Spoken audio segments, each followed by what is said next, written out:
Estamos en La Marea y bueno, te voy anunciando y vamos a anunciarte en este espacio una de las charlas a las cuales podés asistir por dos aspectos. Si te gusta la economía, sin lugar a dudas, tenés una cita para mañana. Y si te interesa meterte en el mundo económico, conocer esta teoría también te puede servir mucho. Nos acompaña el doctor Carlos Lusch, abogado, especialista en economía, también es parte del equipo de las economías de Silvio Gesell, que mañana justamente va a estar hablando de la teoría de Silvio Gesell, papá del fundador de nuestra ciudad, que tiene, bueno, historia también, ¿no? Carlos, gracias por venir estos minutos. Bueno, gracias a vos por la invitación y para mí estar en Villa Gesell es un honor porque también Silvio Gesell le da el nombre a esta ciudad, que es lo que les quería transmitir. Esto se llama Villa Silvio Gesell porque el hijo Carlos, el fundador, el gran fundador de Villa Gesell, el pionero, dedica esta ciudad en homenaje a su padre y eso es lo que no es conocido, ¿sí? Y esto es muy importante rescatar por la importancia de la figura de Silvio Gesell, que ahora vamos a hablar, que el hijo le dedica una ciudad a su padre, una ciudad de pioneros, de vanguardia, una ciudad donde era un desierto de dunas, crea un vergel, y lo mismo en la economía de la escasez, de la pobreza, se puede crear un vergel con la economía natural, cuyo creador es Silvio Gesell. Así que hay toda una figuración, y quiero rescatar también que el Boulevard Norte, como lo llaman, se llama Boulevard Silvio Gesell. Pero todo, eso te iba a decir, todo el boulevard se llama Silvio Gesell, para aquellos que no saben quién es Silvio Gesell, bueno, acá está, Silvio Gesell, papá de Carlos Gesell. Exacto, y le dio el nombre al boulevard, un boulevard fantástico, que habría que poner de vuelta a Boulevard Silvio Gesell con un monumento a Silvio Gesell.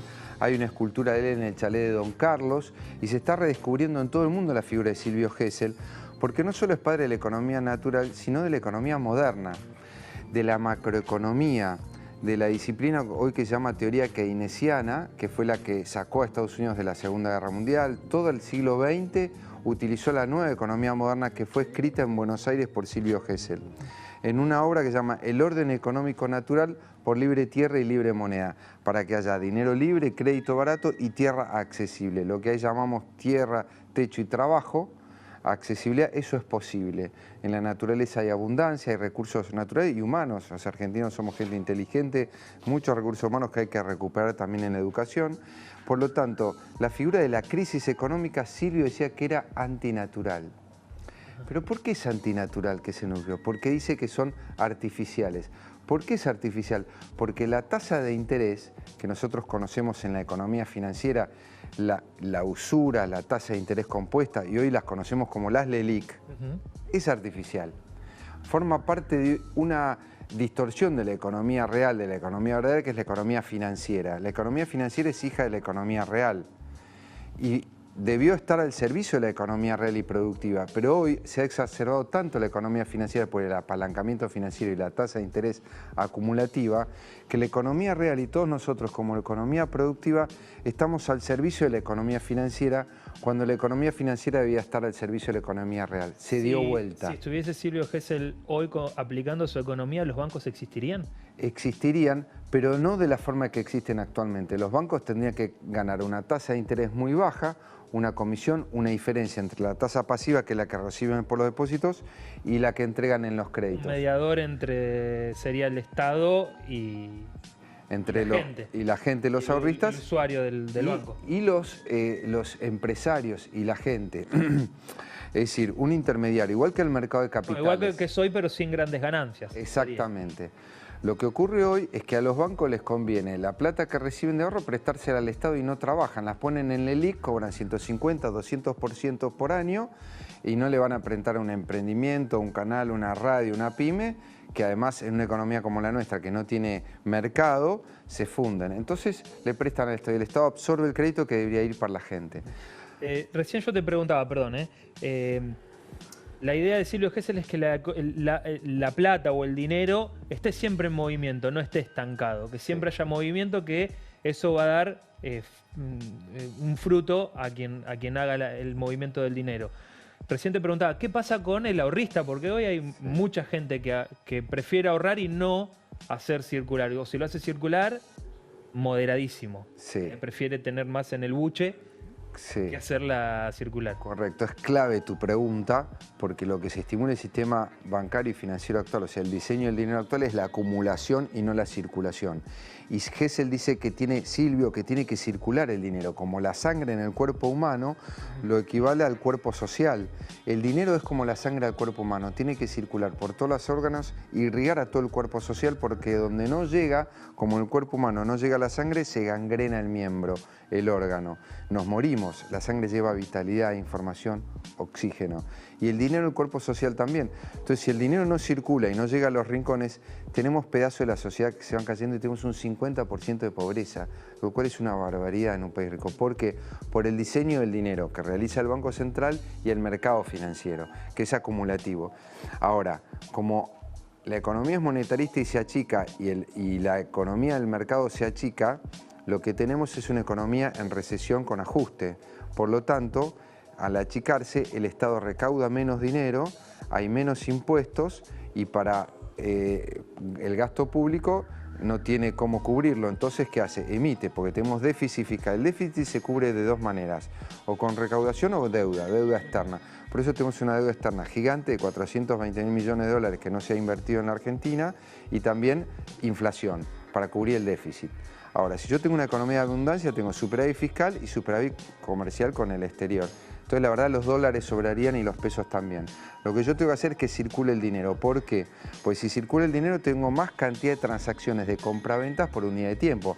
Hay más movimiento económico y la economía crece, todos tenemos trabajo. Hay más demanda de trabajo, de pymes y mercado cada vez más grande. Por eso tiene que circular, para que haya mayor cantidad de transacciones y de ventas y todos crecemos. Si el dinero se retira de circulación, hay menos transacciones, se achica la economía, todo se empobrece y el Estado también porque recauda menos. Y tenemos la patología que tenemos ahora. ¿Cómo hace el ahorrista? En la economía de Silvio Gesell, que es la que dio origen a la macroeconomía, economía moderna en la Argentina, reitero, vamos a ver si lo podemos hablar, por la importancia de la figura de Silvio, que el mundo académico no reconoce porque cree que es un inglés, John Maynard Keynes, pero Keynes en su libro dice que no, que él se inspira en Silvio Gesell, el economista argentino-alemán, y en Buenos Aires en la crisis bancaria de 1890. Y su Tratado General de Economía, el Tratado General de la Ocupación, el Interés y el Dinero, le dedica un capítulo entero a Silvio Gesell y es el economista más citado en su libro, que es el libro más importante del siglo XX y hasta la actualidad de economía. Y en la Argentina, silencio total. Bueno, pero un presidente le hizo caso a Silvio Gesell. Sí. Y la pregunta ahora es la siguiente, porque fue en la presidencia de Roca, 1820, Sí. 1830. Sí. ¿Por qué no se pudo seguir con esta idea si en esa década Argentina fue la mejor potencia económica? Exacto, y todos los países del mundo vinieron a aprender acá, Estados Unidos, Gran Bretaña, Alemania, y está en el libro Keynes y Gesell, que lo podemos hablar, está en el chalet de Don Carlos, ahí está la documentación original de esos países de Argentina que demuestra lo que acabas de decir. Todos los libros alemanes, norteamericanos, que venían a Buenos Aires a estudiar a la biblioteca Ernesto Torquins, que era el asesor económico de Roca. La Argentina, con la reforma monetaria de 1899, del 4 de noviembre, Ley 3871, devalúa la moneda 150%, abandona el patrón oro, que era la libra esterlina, como la convertibilidad de Cavallo, hace lo contrario, abandona el 1 a 1, devalúan, y hubo dos experiencias. Una fue la de Néstor Kirchner con Lavagna y con Remes-Lenikov. Remes-Lenikov, Lavagna, cuando abandonan el corralito, devalúan 300% y no hubo inflación. Se devaluó 300%, hubo inflación de 60% en 5 años en el primer gobierno de Kirchner porque siguió el plan de Lavagna que heredó de Duhalde y fueron muy prolijos en manejar eso y el PBI se aumentó 60-70%. ¿Por qué? Porque había superávit fiscal y superávit comercial con el exterior. Si yo tengo déficit, la economía se va a achicar. Si tengo superávit, crece, que fue lo que pasó allí. Y fue el mismo programa de Roca, en el segundo gobierno de Roca con Torquins, que llaman a un empresario alemán, Gesell, porque se conocían, ante la Primera Guerra Mundial había muchos alemanes, italianos, franceses, belgas, y dicen, no, hay que abandonar el patronato porque la Argentina es exportadora de commodities, hay que hacer barato y exportar. Y la Argentina se llenó de oro por las exportaciones y de inmigrantes. Y vinieron a ver de todo el mundo, ¿por qué había tanto oro en la Argentina? Tanto hubo en 1910, que además de duplicar el PBI, que la Argentina tenía más oro en su caja de conversión que el Banco de Inglaterra en sus bóvedas, el Banco de Londres. La Argentina se convirtió en el centro financiero del mundo No por la cantidad de bancos como tenía el Banco de Londres, el Banco de Inglaterra, sino por la cantidad de oro. Entonces los ingleses dijeron, ¿cómo la Argentina va a tener más oro que nosotros? Hagamos lo que hizo la Argentina. Y ahí viene después la Reserva Federal en 1913 con Estados Unidos e Inglaterra con la crisis del 30, adoptan todos el plan geseliano de Roca, en todo el mundo. Y hasta el día de hoy es lo que se utiliza. O sea que hubo dos experiencias. Y básicamente es lo que te conté. Abandono del patrón oro, una devaluación con superávit fiscal y comercial y tasa de interés muy baja, dinero barato. Hoy el dinero es caro, por eso nadie toma préstamos, porque no le vas a vender a nadie si la economía se cayó. Claro. Gesell propone lo contrario. Eso es importante porque con la tasa de interés baja y barata hay acceso al crédito. ¿Y el ahorrista qué hace? Bueno, dice Silvio Gesell, como hay que gastar y sacarse el dinero encima para que circule como la sangre, el ahorrista, el que no lo gasta para sí o su empresa, lo puede poner en el banco al 0% de interés o al 3% máximo. Y el banco lo represta a esa suma. Todo lo demás es usura, es interés compuesto, apalancamiento o mercado financiero, que es lo que vemos en el mundo donde hay burbujas financieras e inmobiliarias que van a explotar, porque no es economía natural. Ya lo vamos a ver en los próximos años. Y en Argentina, recesión. Entonces dice, bueno, vamos a poner interés barato, incluso oxidable, como vos decís, para que circule, pero si yo no lo uso para circular, lo pongo en el banco para que se lo preste a alguien que lo necesita. Y el banco me mantiene el poder adquisitivo del dinero sin variable. Yo no pierdo plata, pero se lo doy a otro que lo necesita a través de un intermediado. Mercado de capitales o bancos. Entonces el dinero siempre está circulando como la sangre. Claro. Hoy, aquí en Villa Gesell, ya hace un tiempo, ¿no? Seguramente nos está viendo Nora Ruiz del otro lado de Ser Consciente. Ellos están buscando aplicar esta idea a través de una agrupación que se llama Moneda Par. Sí. Ese es el objetivo y yo recién te preguntaba, ¿es un estilo trueque lo que hoy sería esta economía? Y la segunda parte, ¿es factible aplicarlo hoy? Sí, ambas dos sí, y te digo más. Argentina, para llegar a la moneda par, ha inventado la economía 3 veces y no se estudia. La primera, antes de Adam Smith, se escribió lo mismo que Adam Smith, un economista en el Alto Perú, Juan de Matienzo, en 1548. Y toda la economía posterior, que fue la Escuela de Salamanca, que sale del Río de la Plata, hablaron de la mano invisible. Se lo adjudican a Adam Smith porque era inglés, pero fue un argentino de origen español en la Universidad de Chuquisaca, Potosí. Después, eso es Adam Smith. Después con Keynes fue Silvio Gesell, argentino-alemán, que crea la macroeconomía. Y la tercera vez que la Argentina crearía la economía del futuro es esto, fueron los clubes del trueque, que en Argentina acogieron a 2 millones de personas y casi 6 millones. Se volvió el 2001, la palabra esa. Claro, ¿por qué cayeron los bancos? Por la patología de los bancos. Entonces, el dinero comunitario es un dinero privado donde vos podés intercambiar sin interés y generar tu propio sistema de intercambio monetario cuando escasea el dinero del Estado o de los bancos que no te lo prestan porque es muy caro y no lo puedes devolver. Y Europa, después de la crisis de Argentina y el modelo de las monedas comunitarias, llamó club de trueque, pero en realidad son clubes de canje, adoptó el modelo argentino y en Alemania lo llaman el modelo argentino. Hay más de 200 experiencias en Alemania que lo llaman modelo argentino con distintos nombres porque los municipios, los pueblos tienen su propia moneda independiente de la del Banco Central que es cara y no llega a todo el mundo. Moneda Par es un ejemplo de eso. Entonces se emiten su propia moneda para el intercambio y no hay inflación allí, no se sobreemite, solo lo necesario para intercambiar. Si aparte incorporás a las pymes, a los talleres, chapa y pintura, mecánico, dentista, maestra de inglés, jardinero, además de la comida y la educación, tenés todos los servicios que puede tener una comunidad local de producción de telas, ropa, comida, servicios, y vos podés tener una economía para ella que se expande, además de la convencional, le agregás una parte para los que están desempleados y generás abundancia. ¿Eso es lo que apuntaba Silvio Gesell? Abundancia, que es lo que hay en la naturaleza, emular a la naturaleza, el cooperativismo, el asociativismo, ¿sí? La economía comunitaria y el dinero comunitario. Hoy tenemos un dinero para los ricos, digamos, para las potencias financieras y no llega a los demás. ¿Puede llevar mucho tiempo en una sociedad capitalista que estamos viviendo y consumista poder adaptarlo? Te cuento, para nada. Gesell no era anticapitalista. Era capitalista, pero no capitalista financiero. El capitalismo ha ido a una patología que es el capitalismo financiero, que es una deriva viciada del capitalismo real, que es la libre empresa, el hombre libre, la propiedad privada, que está bien. Pero hay que agregarle que la propiedad comunitaria y la propiedad tiene que ser accesible a todos. Y para eso el dinero tiene que llegar a todos, pero las potencias financieras concentran.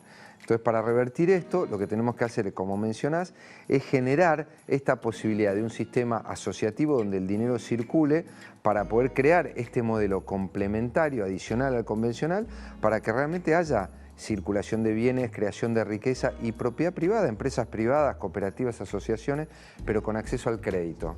¿Se entiende? Como hoy los bancos en Argentina no te lo dan, bueno, creemos nuestra propia moneda y emulamos en la naturaleza donde hay abundancia, no hay escasez, no hay codicia, no hay depredación de recursos, contaminación y exacerbación de la ganancia, depredando lo demás, creando conflictos y guerras. Podemos hacer lo contrario, que fue lo escribió Hessel, y en el siglo XIX dijeron Keynes, los ingleses, los norteamericanos, che, es cierto esto, puede haber para todos. Y ahí viene la potencia industrial norteamericana, que abandonan el patrón oro, adoptan el sistema monetario de Roca, Torkins y Hessel, que después en la presidencia de Justo también lo adoptan, empieza la industria en Argentina, duplican el PBI, y después el peronismo también con la nacionalización del dinero promueve el dinero barato. Después Perón tuvo problemas con el comercio exterior y con el dólar, y después tuvimos los conflictos en el 60 y el 70, y a partir del proceso militar del 76 se volvió la Argentina una mesa de dinero hasta actualmente. Pero en su origen hace 100 años no fue así, por eso lo digo, y los norteamericanos dijeron, puede haber dinero abundante y crédito barato, y crearon toda la industria liviana, heladeras, coches, toda la abundancia norteamericana viene del dinero barato que lo copian de Argentina, ¿se entiende? ¿Y hoy esas grandes potencias económicas siguen aplicando parte de la teoría de Silvio Gesell? Absolutamente, es el plan que Estados Unidos le da a sus aliados para que crezcan, entre ellos Brasil, Alemania Occidental, Japón, porque después de la Segunda Guerra Mundial... Mirá si lo vemos en Brasil, que antes ibas con 2 pesos argentinos en Brasil y hacías desastre, y hoy con 2 pesos argentinos no haces nada. Un caramelo. No. Y tengamos en cuenta que Brasil hoy tiene 4 veces el PBI argentino, 5, pero Argentina en la década del 30 tenía el doble del PBI de Brasil. En la época de Roca también. En la década del 30 Argentina tenía un PBI equivalente al 60% de toda América Latina. Ahora, Brasil, al conseguir la alianza con Estados Unidos, le da un plan económico de desarrollo. Los gobiernos militares de Brasil desarrollaron el país. Acá nos liquidaron con Martínez de Oz y todos los gobiernos posteriores por este problema en la mesa de dinero. Entonces Estados Unidos a sus países aliados le da el plan económico de desarrollo con doble superávit gemelo y dinero y crédito barato, como fue Europa Occidental. ¿Para qué? Para que no se les venga el comunismo encima. Entonces Estados Unidos, para sostener los mercados libres, apoyó a sus aliados con estos planes, que eran los planes geselianos de desarrollo. A los que no eran aliados, no eran amigos, no se los podía dar. Al resto de Latinoamérica no se los dio a Brasil, en nuestra región, y a otros países del mundo. Y así fue como contuvo y tuvo la victoria sobre el comunismo, usando el plan geseliano de abundancia y con toda la estructura norteamericana económica tan potente y productiva. Carlos, tengo que cerrar, pero bueno, mañana me imagino invitados. que mucha gente se quedó del otro lado queriendo saber más, escuchando más o preguntando más por ahí. Así que mañana estamos todos invitados a las 4 de la tarde, ¿es así? Correcto. Y esta es la meca, porque esta es la ciudad de Silvio Gesell. Esta es Villa Silvio Gesell, nos dijo Sonia Tomi, nos mostró los papeles. No es por Carlos el fundador meritorio, lo hizo por el padre. Entonces, ese museo que se inauguró con la donación de la familia Gesell, de Silvio, original Los Mésaros, toda la biblioteca de él, resulta ser el lugar fundacional de la economía moderna y la economía del futuro, la natural. Así que es un privilegio Villa Gesell y para mí es un honor y muy grato poder estar acá. Carlos, muchísimas gracias por estos minutos. Por favor, gracias a vos. ¿Te quedaste con más ganas de escuchar o de interiorizarte sobre estas economías, o esta economía, mejor dicho, la economía gesseliana, impulsada por Silvio Gesell? Mañana, 16 horas, Chalet de Don Carlos, pinar fundacional de nuestra ciudad. Va a estar nuestro invitado Carlos Luch hablándote sobre todo esto, y si querés sacarte más dudas, hablar con él y todo, vas a tener la posibilidad. Mañana 16 horas, Chalet de Don Carlos. Nosotros nos vamos a una pausa porque tenemos más invitados en nuestra marea. Ya venimos.